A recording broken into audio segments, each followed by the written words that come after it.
for the team and the school authorities for the opportunity that they have given me to be able to share God's word. I'm going to talk about imitating Christ. The story is told about a man who was born with an awful facial deformity. Now, since he had this facial deformity, he was very lonely and very alone in his community. Nobody liked him, nobody wanted to play with him, so he was aloof, he was all by himself all the time.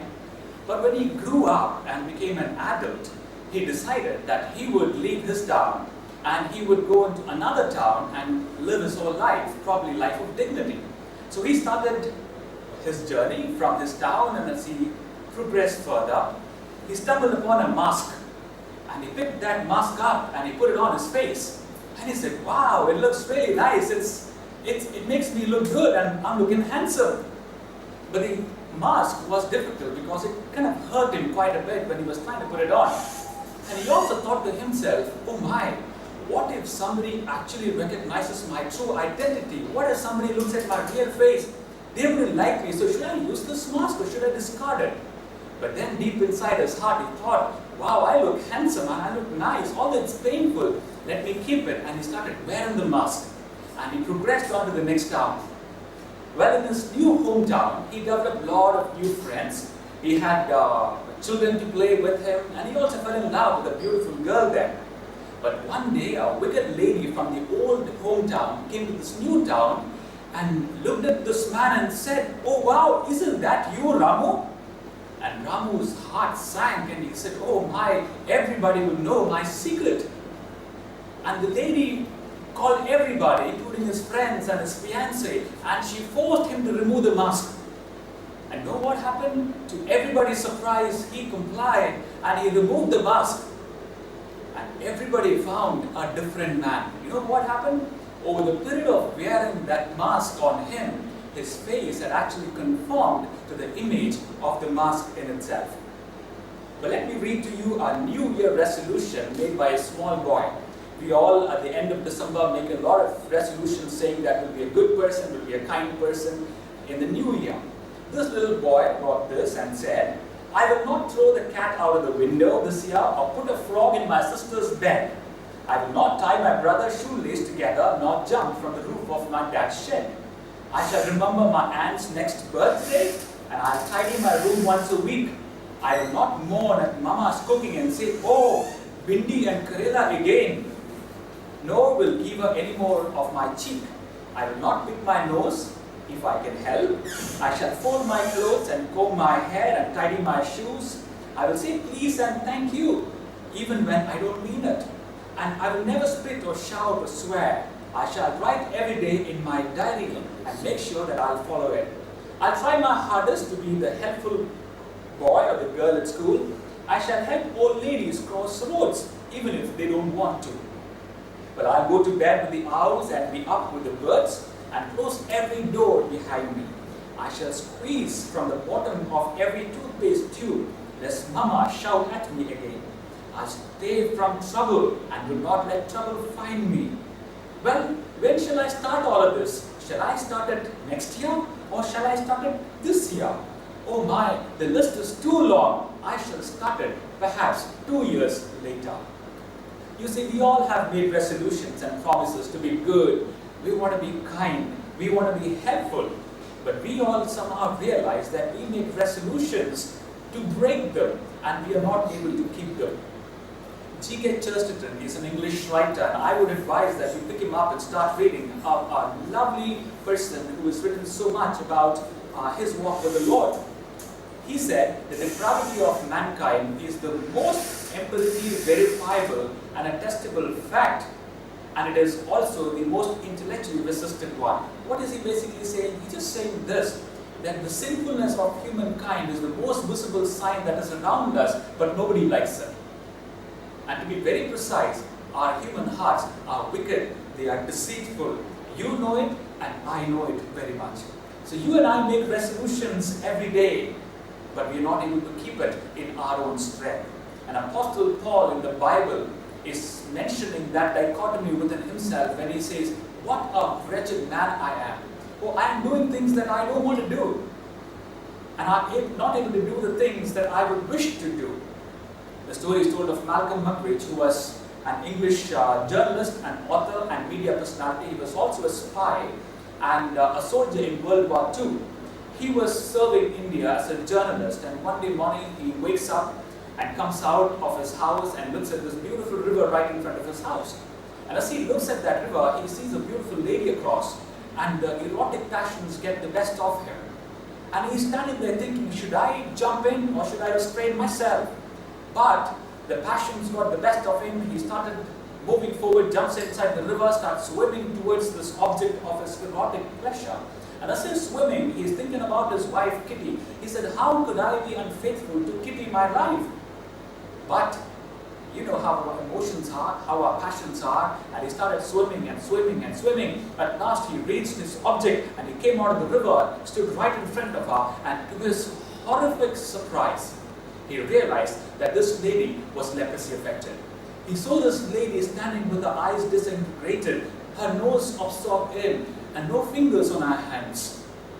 And there he stood, bare to himself, thinking, oh, what a leprous lady she is. It is that moment a voice within him said, hello, it is not about this lady being leprous and also being leprous. It is about your heart being leprous and leprous. What a leprous heart, G.K. Chesterton, you have. The heart of the problem is a problem of our heart. Dr. Warren Wiersbe, a great Bible commentator, commented on the human condition and said this: promote man and he gets proud. Ignore man and he becomes angry and takes his anger on the whole race. Make him rich and he uses his money to destroy and not to build. Now with this given human nature of us, which is inclined to sin all the time, how do we imitate Christ? In fact, imitating Christ becomes so very difficult for us. But imitating Christ involves a series of saying yes and a series of saying no as well. The story is told of Sri Shankaran Nair, who was the member of the Viceroy's Executive Council long time back when the Britishers were around here. And in those days, the Viceroy's Executive Council was compared to the present day's Council of Ministers. Sri Shankaran Nair had to resign because of a difference of opinion with the Viceroy himself. Now in those days, if somebody had given their resignation, they would not take it back because it was considered to be a matter of conviction. Well, the Viceroy accepted the resignation, but the Viceroy also called in Sri Shankaran Nair for a farewell dinner.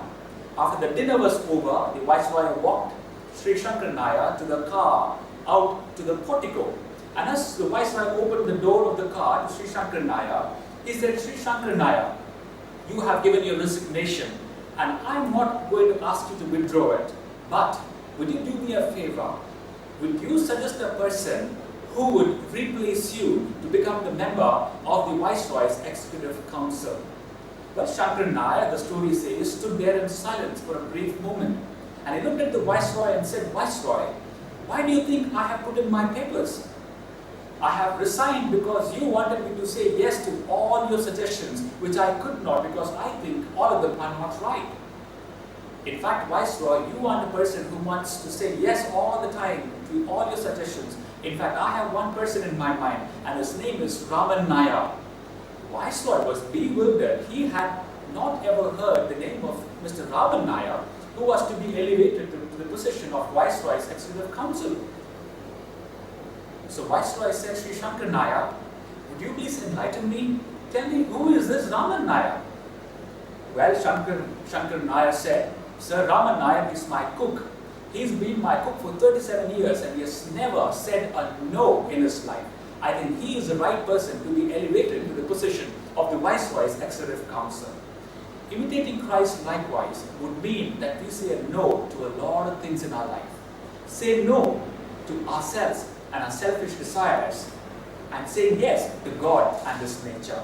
Imitating Christ would mean that we say no to unkindness, because God's nature is that of kindness. When is the next time you look at a boy or a girl who is suffering, who's probably lost something in their life? Do you want to say yes to kindness? I remember a time when I was coming by on the road and I saw an accident, and I thought to myself, why should I get entangled with it? Why should I waste my time? And I drove past. And as I went back to the office, I thought to myself, what an unkind man I am. I should have been kind to that person. But recently, I must tell you that I also again saw another lady met with an accident, sitting by the road and crying. And I went a little further and I thought to myself, I cannot be unkind. I cannot pass by. I turned the car, came all the way back to her, and I said, can I help you? But many times I found myself to be doing things that are unkind and not being kind.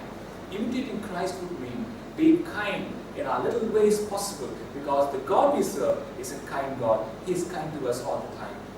Imitating Christ would mean to say no to hate, because the nature of God is love itself. You cannot hate the other person, for God so loved the world that He gave His Son for me and for you. Imitating Christ would mean that you would say yes to love to people around you. Is it a teacher whom you are holding a grudge to this morning? Maybe you should tell a teacher, I'm sorry for what I have done to you. I want to love you the way the Lord has loved me. Maybe it's your father or mother whom you're holding a grudge against. You could probably go back and hug your father and say, Father, I'm sorry for what I've done. God has loved me. How can I not love you? Mother, would you please forgive me? Sister, brother, or perhaps a maid in your house with whom you're angry at. You could probably tell her, Parvati, I'm sorry for what I've done. I've spoken unkind words. I want to love you because Christ loves me as well. Well, imitating Christ also means to say no to selfishness, because the nature of God is selflessness.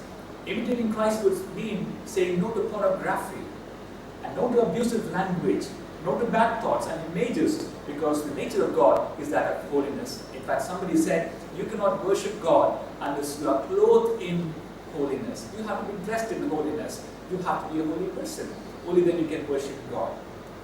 Imitating Christ would mean saying no to cruelty and saying yes to mercy, no to injustice and saying yes to justice, saying no to lies and saying yes to truth, saying no to gossip and saying yes to clean and pure talk, saying no to arrogance and saying yes to gentleness, saying no to cheating and saying yes to being faithful, saying no to violence and saying yes to peace, and saying no to darkness and yes to the light. All of us have seen these airplanes fly by. But they are constantly given power to those twin engines or 4 engines that are on them. But you know what happens if these engines would fail ever? The planes will either stall or they will come crashing down.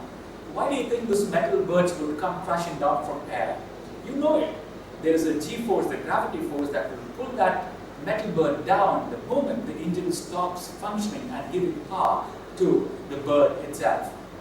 Likewise in our life, there is a force that pulls us down, and that force is called a sin. It constantly pulls us down. And the only way you can fly high is to be connected to the engines, and that is Christ Himself. Are you connected today to Christ? It is only if you're connected you can imitate Christ in your life. Just as a man in the story who, although the mask was difficult, wore it, and in the due course of time he realized that he had become a handsome boy because of the mask itself. May I encourage you this morning that you may wear the mask of Christ, and as you wear Him over a period of time, although He will be difficult initially, but as you wear Him, after some time you realize you will become like Christ Himself. So imitating Christ doesn't depend on us, although we have to put our effort, but imitating Christ is the pure grace of God. May God bless you as you try to imitate Christ this day and put His mask and wear Him every day.